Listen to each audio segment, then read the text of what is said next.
in photochemistry class. Today we will discuss Jablonski diagram.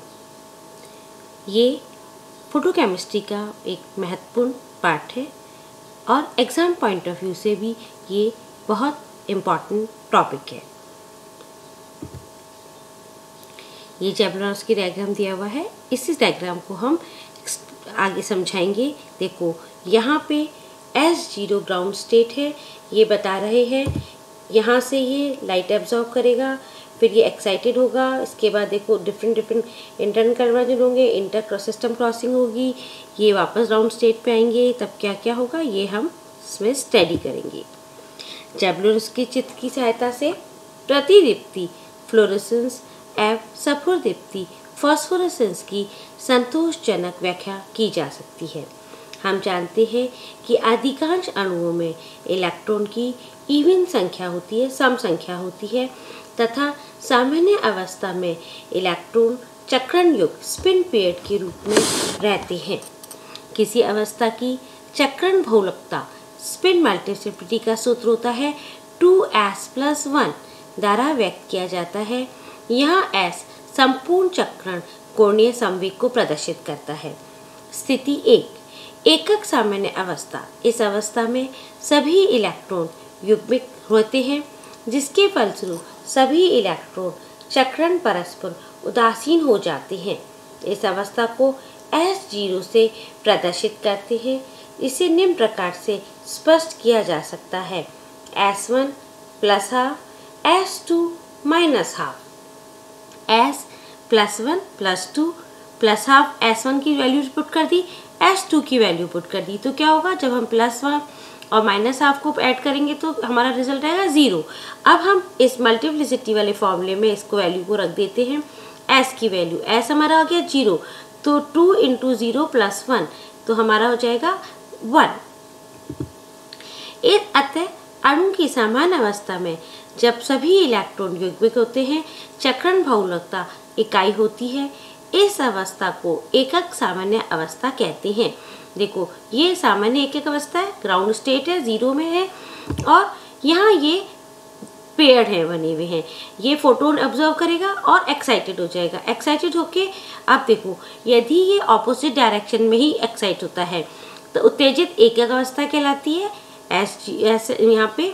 और ये यदि सेम डायरेक्शन में होगा अंतर निकाय विनय हो जाएगा, और सेम डायरेक्शन में होगा तो त्रिक अवस्था कहलाती है। नाउ उत्तेजित स्थिति 2 उत्तेजित अवस्था। अभी पहले हमने वो पढ़ी थी उत्तेजित अवस्था। उत्तेजित अवस्था उचित ऊर्जा के फोटोन के अवशोषण से युग्मित इलेक्ट्रॉन में से एक इलेक्ट्रॉन उच्च ऊर्जा स्तर में स्थानांतरित हो जाता है। इसकी निम्न 2 संभावनाएं हैं।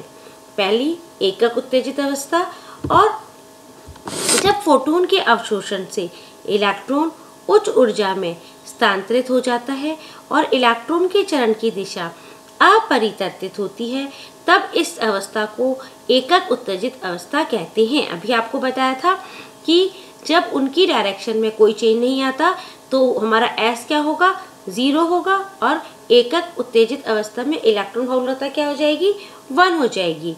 अतः अणु की उत्तेजित अवस्था में जब 2 भिन्न ऊर्जा स्तरों के दोनों इलेक्ट्रॉन के चक्कर एक दूसरे के विपरीत होते हैं, तब अणु की चक्रण बहुलकता इकाई होती है। इस अवस्था को एकक उत्तेजित अवस्था कहते हैं। इन अवस्थाओं को SN द्वारा व्यक्त किया जाता है। त्रिक उत्तेजित अवस्था, जब फोटोन के अवशोषण से इलेक्ट्रॉन उच्च ऊर्जा स्तर में स्थानांतरित हो जाता है और इलेक्ट्रॉन के चक्रण की दिशा परिवर्तित हो जाती है, तब इस अवस्था को हम त्रिक उत्तेजित अवस्था कहते हैं। अभी आपको बताया था उस चित्र में। अब हमारा क्या हो गया, S1 भी +½ है और S2 भी +½ है, तो हम जब S1 S2 को प्लस करेंगे तो हमारा क्या आएगा, 1 आ जाएगा। अब हम हमारे इस फॉर्मूले में फिट करेंगे इसको 2s+1 वाले में, तो हमारा हो जाएगा S, क्योंकि यहाँ 1 है तो 2 + 1 3 हो जाएगा। अतः अणु की उत्तेजित अवस्था में जब 2 भिन्न ऊर्जा स्तरों के दोनों इलेक्ट्रॉन के चक्रण एक समान होते हैं, तब अणु की चक्रण बहुलकता 3 होती है। इस अवस्था को त्रिक अवस्था कहते हैं। इन अवस्थाओं को Tn 1 to 3 द्वारा व्यक्त करते हैं। अवशोषित फोटोन की ऊर्जा के आधार पर इलेक्ट्रॉन एकक सामान्य अवस्था से किसी भी एकक उत्तेजित अवस्था में स्थानांतरित हो सकते हैं। मतलब जो S1 से हमारा S0 जो ग्राउंड स्टेट है, वहाँ से इलेक्ट्रॉन हमारे लाइट एब्जॉर्ब करके क्या होगा, एक्साइटेड होंगे और वो किसी भी अवस्था मतलब S1 S2 में जा सकते हैं। इसी प्रकार त्रिक उत्तेजित अवस्था T1 T2 द्वारा व्यक्त करते हैं। त्रिक अवस्था की ऊर्जा अपने संगत एकक अवस्था की ऊर्जा से सदैव कम होती है। अब ये कम क्यों होती है? क्योंकि त्रिक अवस्था के दो बाह्य इलेक्ट्रॉन का चक्रण समान होता है, जिसके कारण से एक दूसरे के समीप नहीं आ सकते हैं। चूंकि इलेक्ट्रॉन एक दूसरे से दूर होते हैं, अतः इलेक्ट्रॉनिक प्रत्याकर्षण आकर्षण घट जाता है, जिसके कारण निकाय की ऊर्जा घट जाती है। इस कारण हमारा T1 हमेशा S1 से नीचे होता है। उत्तेजित अणु की ऊर्जा की क्षति निम्न प्रक्रम से व्यक्त करते हैं। यहाँ देखो, ये है हमारा S0 ग्राउंड स्टेट में, ये एक्साइटेड होके S1 में जा सकता है, S2 में जाता है, पर यदि इनका डायरेक्शन देखें हम तो दोनों का ऑपोजिट डायरेक्शन में है। अब जब ये S1 या S2 से एक्साइट होके कुछ ही क्षण में ये वापस ग्राउंड स्टेट में आ जाता है। अब जब वो ग्राउंड स्टेट में आता है तो जो उसने लाइट एब्जॉर्ब की थी वो दो तरह से वो इमिट करता है। या तो वो क्या करेगा, हीट रिलीज करेगा और ग्राउंड स्टेट में आ जाएगा, या वो एक लाइट रिलीज करेगा जिसे हम प्रतिदीप्ति कहते हैं, वो उस इमिट करके नीचे आ जाएगा। या ये S1 से वो अंतर निकाय विनिमय द्वारा इस ट्रिपलेट स्टेट में आ जाएगा, मतलब वो अपना डायरेक्शन बदल लेगा और सेम डायरेक्शन फॉर्म में आ जाएगा। देखो जैसे यहाँ आ गया ये, और इसके बाद ये ग्राउंड स्टेट में आएगा, तब भी क्या होगा, ये देखो यहाँ इसने डिफरेंट स्टेट सेम स्टेट में आ गया ये, और उसके बाद अगेन वो वापस ग्राउंड स्टेट में आ जाएगा। ग्राउंड स्टेट में आके वापस अपनी कंडीशन ले लेगा। अब जब ये वापस ग्राउंड स्टेट में आएगा, अगेन या तो वो हीट इमिट करेगा या वो लाइट इमिट करेगा। अब ये दो तरह के रेडिएशन होते हैं, नॉन रेडिएटिव ट्रांजिशन या रेडिएटिव ट्रांजिशन, विकिरण रहीन संकरण या विकिरणात्मक संकरण। इन दोनों को हम समझेंगे।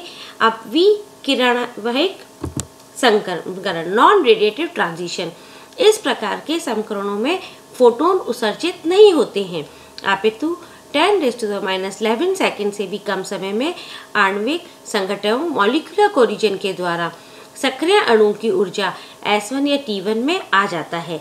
इन संकरणों से किसी भी प्रकार का विकिरण उत्सर्जित नहीं होता है, अतः इन्हें हम विकिरण विहीन संकरण कहते हैं।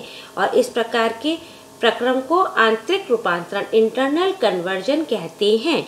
ये हमें ध्यान रखना है। इंटरनल कन्वर्जन क्या हो गया, जब वो आपस में इंटरनल कन्वर्जन कर रहे हैं। विभिन्न चक्रण कोणीय संवेग की अवस्थाओं में मध्य विकिरण संकरण से अंतर निकाय विनिमय इंटर सिस्टम क्रॉसिंग कहते हैं। जब वो S1 से T1 या S2 से T2 में आता है तो हम उसे इंटर सिस्टम क्रॉसिंग या ISC कहते हैं। नाउ नॉन रेडिएटिव था ये, तो अब ये रेडिएटिव ट्रांजिशन। रेडिएटिव ट्रांजिशन में क्या होगा, इन संकरणों में सक्रिय अणु से विकिरण उत्सर्जित होगा, मतलब लाइट इमर्ज होगी वो। जब सक्रिय अणु एक उत्तेजित अवस्था से त्रिक उत्तेजित अवस्था में सामान्य अवस्था से लौटता है, तब विकिरण उत्सर्जित होते हैं। समान बहुलकता की अवस्था में S1 S0 विकिरणात्मक संकरण के कारण प्रतिदीप्ति उत्पन्न होती है, जिसकी आयु 10⁻⁸ सेकंड होती है। विभिन्न बहुलकता की अवस्थाओं के बीच विकिरणता संग्रहण के कारण स्फुरदीप्ति उत्पन्न होती है। जब वो T1 से S0 में आता है तो स्फुरदीप्ति उत्पन्न होती है, जिसकी आयु 10⁻³ सेकंड होती है या उससे अधिक होती है। इन्वर्जन के कारण स्फुरदीप्ति की आयु प्रतिदीप्ति से अधिक होती है। उत्तेजित प्रकाश की अपेक्षा प्रतिदीप्तिशील व स्फुरदीप्तिशील प्रकाश की आवृत्ति कम होती है, अर्थात तरंग दैर्घ्य लंबा होता है।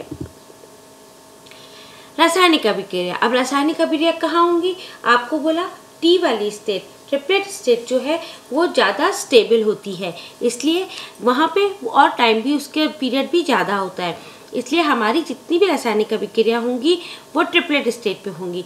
सक्रिय अणुओं की ऊर्जा रासायनिक अभिक्रिया द्वारा कम हो जाती है। चूंकि एकक उत्तेजित अवस्था में अणु शीघ्र ही सामान्य अवस्था में वापस लौटता है, अतः रासायनिक अभिक्रिया की कोई भी संभावना नहीं होती है।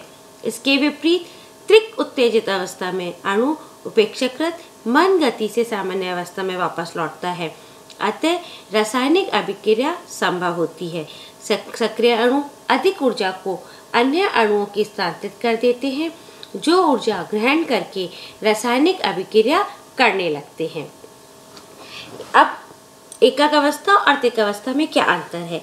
उत्तेजित एकक अवस्था की औसत आयु 10⁻⁹ से 10⁻⁵ सेकंड होती है। उत्तेजित त्रिक अवस्था की औसत आयु -5 से -3 सेकंड होती है। इस अवस्था की त्रिक ऊर्जा अवस्था अपेक्षा उच्च होती है। इसकी ऊर्जा एकक अवस्था की अपेक्षा कम होती है।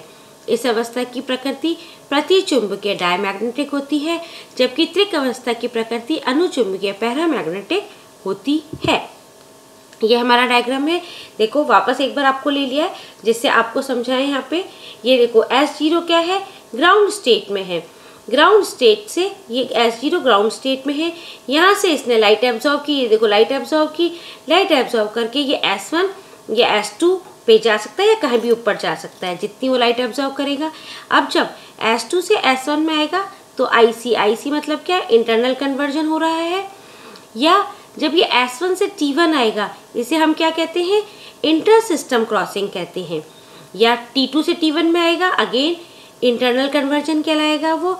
अब ये देखो जब वो S1 से ग्राउंड स्टेट में आएगा तो F यहाँ पे क्या है, वो लाइट इमिट कर रहा है, इसको हम कहते हैं फ्लोरेसेंस। ये हम नेक्स्ट यूनिट वीडियो में पढ़ेंगे। और जब ट्रिपलेट स्टेट से ग्राउंड स्टेट में आता है तो उसे हम कहते हैं फॉस्फोरेसेंस, उस लाइट को हम कहते हैं फॉस्फोरेसेंस। ये भी हम बाद में डिस्कस करेंगे। Now explanation of Jablonski diagram. First step is the transition from higher excited singlet state to the lowest excited singlet state. This is called internal conversion. Internal conversion is from S1 to S1 or T2 to T1. It is a non-radiative process and occur in less than 10 to 11 seconds. Non-radiative means it will not emit light but it will emit heat. Now from S1 the molecule returns to ground state by any of the following path. Path 1. The molecule may lose rest of the energy also in the form of heat, so that complete path is non-radiative or radiation less transition. Part 2 means it can release heat. It can release another form in the form of light or radiation. This is called fluorescence. When the light, where the excited molecule comes from S1 to ground state. Part 3, some energy may be lost in transfer from S1 to T1 in the form of heat. This is called inter-system crossing, IC. This process involves transition between states of different spins, in that is differently multiplicity. This path is also non-radiative. Part 4, after ISC inter-system crossing, the molecule may lose energy in the form of light in going from excited triplet state to ground state. This is called phosphorescence. Chemical reaction. The activated molecule loses energy by undergoing chemical reaction. Since the molecule in singlet excited state returns quickly to the ground state, it gets no chance to react chemically. However, the molecules in the triplet state returns to the ground state slowly, has an opportunity to the activated molecule undergo chemical reaction. Therefore, that is the molecule which undergo chemical reaction is one which is previously present in triplet state. Thank you.